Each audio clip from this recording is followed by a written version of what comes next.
علیکم ناظرین، کیسے ہیں آپ دیکھ رہے ہیں سلمان یوٹیوب چینل اور میں ہوں سلمان۔ قبل اس کے کہ آج کے ویلاگ کا آغاز کیا جائے تو آپ نے ابھی تک سلمان یوٹیوب چینل کو سبسکرائب نہیں کیا تو سلمان یوٹیوب چینل کو سبسکرائب کریں اور بیل آئیکن کو پریس کریں تاکہ آپ کو نئے ویلاگز کا نوٹیفیکیشن ملتا رہے۔ اس کے ساتھ ساتھ سلمان یوٹیوب چینل کو لائک کریں، شیئر کریں اور کمنٹ سیکشن اپنا فیڈ بیک ضرور دیں۔ آج کا ویلاگ بیسیکلی جو قازقستان میں ایک نئی ڈیولپمنٹ ہوئی ہے۔ آپ کے علم میں ہوگا کہ پچھلے 3-4 دن سے وہاں گیس کے پرائسز پہ جو حکومت سبسڈی دے رہی تھی وہ واپس لینے پہ ہنگامے پھوٹ پڑے ہیں، اور قازقستان کا جو بڑا شہر ہے الماتی، وہاں کے ایئرپورٹ پہ بھی مظاہرین تقریباً قبضہ کیے ہوئے ہیں، اور جو ہے اہم جو سرکاری جو بلڈنگیں ہیں ان پہ بھی جلایا گیا ہے اور ان پہ قبضے کی باتیں سامنے آ رہی ہیں۔ تو اس کے جواب میں فوری طور پر جو قازقستان کے صدر ہیں قاسم جومارت توقیف نے رشیا سے مدد طلب کی ہے، اور وہاں سے جو رشیا کے فوجی دستے ہیں وہ قازقستان میں داخل ہو گئے ہیں۔ قازقستان کا ایک جو ہے ٹریٹی ہے CSTO، collective security treaty organisation کے میں، جس میں رشیا کے ساتھ ساتھ بیلاروس، کرغیزیا، قازقستان، ازبکستان اور آرمینیا شامل ہیں۔ تقریباً 2000 ٹروپس جو ہیں وہ اس وقت قازقستان میں ہیں۔ تو اس وقت رشیا جو خاص طور پہ اس کا ایک بڑا قضیہ چل رہا ہے کہ یوکرائن کی بارڈر پہ رشیا نے تقریباً کوئی 1 لاکھ فوج کا جو ہے بلڈ اپ کیا ہوا ہے، تو جس پہ آلریڈی رشیا کا جو ہے یورپ اور امریکہ کے ساتھ کنفلکٹ چل رہا ہے، اور صدر جو بائیڈن اور صدر پوٹن کے درمیان اس مسئلے پہ بات چیت بھی ہوئی ہے، لیکن معاملات ہنوز جو ہیں وہ ویسے ہی ہیں، اور دونوں سائڈوں سے بلکہ یورپی یونین بھی رشیا کو اس بات سے روک رہا ہے کہ وہ کسی قسم کی جو ہے جانانہ حرکت سے اجتناب کرے، نہیں تو اسے جو ہے سنگین نتائج کا سامنا کرنا پڑے گا۔ یوکرائن بھی اس وقت جو ہے وہ امریکہ اور یورپی کمیونٹی کو دیکھ رہا ہے۔ یوکرائن کے ساتھ جو اس کا امریکہ کا جو انٹرسٹ اگر یہ کہیں، اس وجہ سے بھی ہے کہ یوکرائن جو ہے وہ نیٹو میں شامل ہونا چاہتا ہے، اور کنفلکٹ کی بنیادی وجہ بھی یہی ہے کہ رشیا چاہتا ہے کہ نیٹو جو ہے وہ یوکرائن تک نہ آئے، اور اسی جواب میں یوکرائن کے مسئلے پہ امریکہ کی جو مسائل ہیں، ان مسائل میں یہ بات بھی سامنے آئی کہ رشیا نے امریکہ کو کہا ہے کہ وہ نیٹو کی ایکسپینشن یوکرائن تک نہ کرے، اور بلکہ جو میزائل شیلڈ یا اس طرح کے جو ہیں ان کو منصوبے ہیں ان کو بھی ہٹا دے۔ تو یہ باتیں امریکہ کے لیے بھی ماننا کوئی آسان کام نہیں ہے۔ تو آلریڈی جب یہ ساری چیزیں چل رہی تھیں، وہاں قازقستان میں جو اس طرح کا ہے، یہ یقیناً ایک بہت بڑی ڈیولپمنٹ ہے اس خطے میں۔ اب رشیا جو ہے وہ صدر قاسم جومارت کی درخواست پر اس نے فوجی دستے الماتے میں بھیج دیے ہیں۔ اچھا، ان کا جو آنے کا مقصد تو یہ ہے کہ اس کا بھی باقی بڑا اہم مقصد ہے۔ ایک تو یہ ہے کہ جناب قازقستان جو ہے بنیادی طور پہ، اگر آپ کے تھوڑا سا نالج کو اپڈیٹ کرنے کے لیے، جو پرانا سوویت یونین تھا، یعنی USSR، union of Soviet republic, Kazakhstan اس کا بڑا اہم جز تھا۔ رقبے کے لحاظ سے یہ تقریباً دنیا کا نامہ بڑا ملک ہے،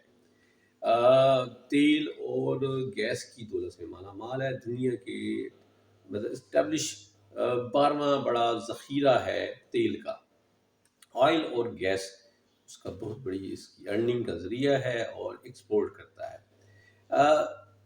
جب یہ بریک اپ ہوا تو بریک اپ میں بھی قازقستان جو تھا وہ سب سے آخری ریاست تھی جس نے سوویت یونین کو سے نکلا۔ پھر اس کے بعد ایک Commonwealth of Independent States بنی تھی، اس میں بھی شامل رہا، اگرچہ بعد میں Commonwealth of Independent States جو ہے وہ بھی اتنی خیر موثر نہیں رہی۔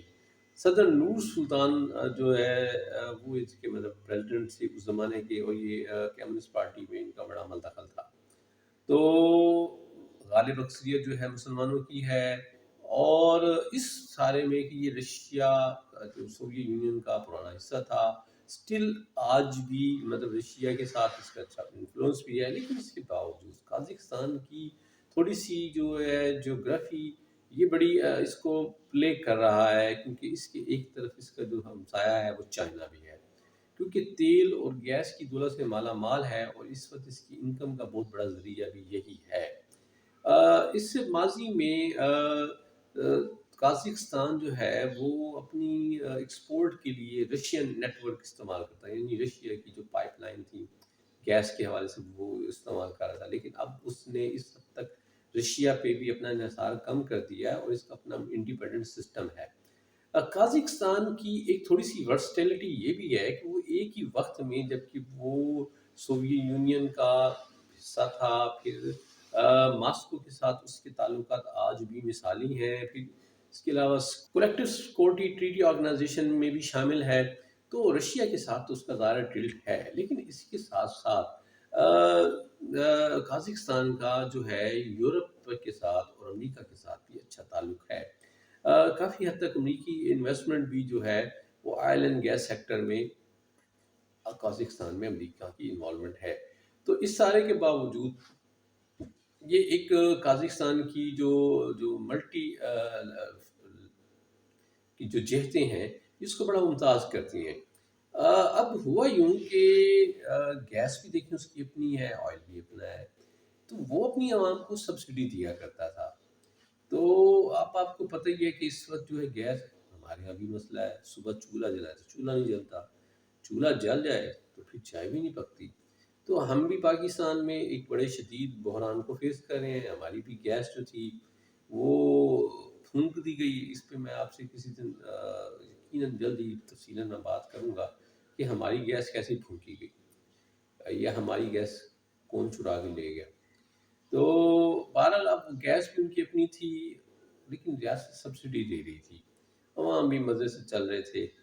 تو اب آپ کو پتہ ہی ہے کہ اس وقت جو ہے نا یہ آئل اینڈ گیس سیکٹر جو ہے یہ اس کی بڑی ڈیمانڈ آئی ہوئی ہے۔ اب اپنی پروڈکشن تھی، اپنی عوام کو انہوں نے جو سبسڈی دے رہے تھے وہ دی واپس،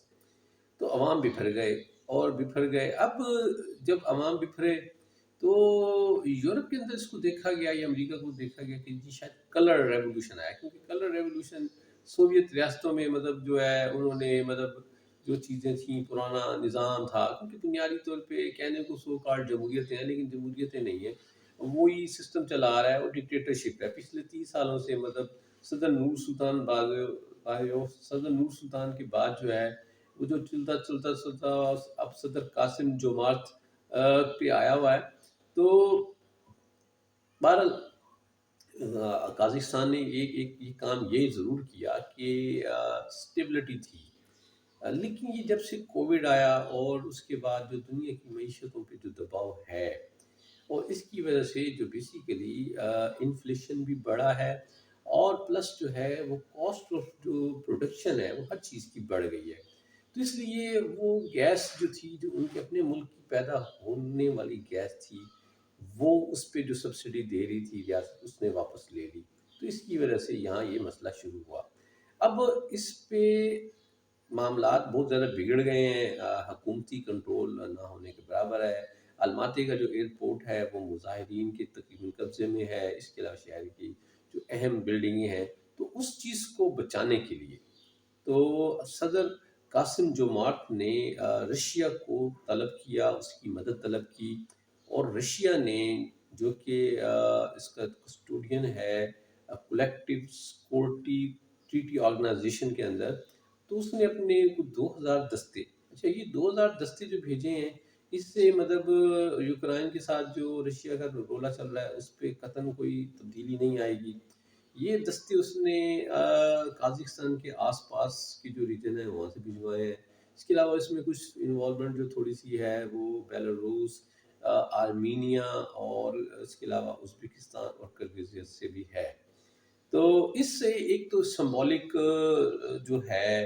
وہ رشیا نے یہ دیا کہ وہ بھی اپنے ساتھیوں کے ساتھ ہے۔ دوسرا یہ کیونکہ جو تو ہے رشین افواج آئی ہیں، یہ قازقستان کے صدر کی درخواست پر آئی ہے۔ تو اس لیے قازق حکومت کو اس رشین فوج کے آنے سے مطلب کوئی پرابلم نہیں ہے۔ اس سے بیشتر رشیا جو ہے وہ 2014 میں یوکرائن میں، اور اس سے بیشتر جو ہے وہ جارجیا میں بھی اپنی فوجیں 2008 میں جارجیا میں بھی اپنی فوجیں بھیج چکا ہے، لیکن وہ فوجیں کوئی ان حکومتوں کی سپورٹ پر نہیں تھی، لیکن ان حکومتوں کے اگینسٹ تھی۔ لیکن اب قازقستان میں جو دوسری فوج آئی ہے یہ قازق حکومت کے خلاف نہیں، لیکن قازق حکومت کی سپورٹ میں آئی ہے۔ لیکن اب اس کا بھی اچھا، اس کے آنے کے بھی دو تین جہتیں ہیں۔ ایک تو یہ ہے کہ قازقستان میں یہ جو مسئلہ شروع ہوا ہے، یعنی مہنگائی بیسیکلی، اور لوگوں کے لیے معاشی مشکلات ہیں، یہ جو ظاہر ہے، لیکن سردی ہے، سردی کے موسم میں گیس مہنگی ہوگی تو، اور ویسے بھی مہنگائی ہے، ہر چیز مہنگی ہے، تو عوام جو ہے وہ تو اس پہ وہ ان کا جو ریئیکشن ہے وہ بہرحال تو ہے۔ اب یہ ریئیکشن جو ہے جگہوں پہ بھی آ سکتا ہے، تو اس میں رشیا کا یہاں آنا یہ سمبولک ہے کہ وہ اس قسم کی چیزوں کو روکنے کے لیے وہ مطلب خود اپنے لیول پہ بھی اور اپنے جو آس پاس ہیں وہاں بھی، کیونکہ بزیری وہ کہتا ہے کہ معاملے کو جی شروع میں دبا دیا جائے گا، یہ نہ ہو، لیکن یہ معاملہ شاید دبتا نظر نہیں آ رہا، بلکہ اس کی وہ کچھ اور جہتیں نکلنے کے امکان ہیں۔ مثلا اب معاملہ تھا صرف پرائس کے بڑھنے کا، یا دوسری فوج کے آنے سے وہاں کے جو پروٹیسٹر ہیں وہ اس کو ایک اور اینگل سے دیکھ رہے ہیں کہ یعنی ان کی سالمیت یا ان کی جو خود مختاری ہے وہ خطرے میں جا رہی ہے۔ تو جو جھگڑا یا جو پروٹیسٹ کہیں کہ جو گیس کی قیمتوں کے بڑھنے سے ہوا تھا وہ کہیں آگے کہیں بڑھتا نظر آ رہا ہے۔ اسی طرح بیلاروس اور کے اندر یا ازبکستان کرغزستان کے اندر بھی جو ہے مسائل ہیں وہ کوئی فلیئر ہو سکتے ہیں۔ اب بات چلتے ہیں اپنے پاکستان کی، تو کیا ہمارے ہاں بھی اس نوعیت کا کوئی منظرنامہ آ سکتا ہے؟ کیونکہ یہاں بھی عوام جو ہیں ان کی زندگی بہرحال تنگ ہوتی جا رہی ہے۔ تو اس وقت اگر عمومی طور پہ دیکھیں تو دنیا کے اکثر ممالک میں حکومتیں جو ہیں وہ اپنے عوام الناس کی ضروریات کو پوری کرتے ہوئے سے قاصر نظر آ رہی ہیں۔ تو اس سے مطلب یہ ایک بہت بڑے بحران کی بیسیکلی ایک بہت بڑے بحران کی طرف یہ بہرحال نشاندہی کر رہا ہے، اور اس میں اگر حکومتیں اس بحرانوں کو جلدی سیٹل نہ کر پائیں تو یقینی طور پہ پاکستان میں بھی اور بہت ساری جگہوں پہ بھی جو سیاسی بحران ہیں وہ شدید ہو سکتے ہیں، اور حکومتوں جو اپنی غیر مقبولیت کی سطحوں پہ جا رہی ہیں ان کی غیر مقبولیتوں میں اضافہ ہونے کے ساتھ ساتھ ان کی پولیٹیکل انسٹیبلٹی کا ایشو بھی آئے گا، اور الٹیمیٹلی یہ ان حکومتوں ان ملکوں میں جو ہے پولیٹیکلی انریسٹنس کا سبب بنے گا۔ تو یہ ہے جناب آج کا ویلاگ، امید ہے آپ کو پسند آئے گا۔ خوش رہیں، آباد رہیں، السلام علیکم۔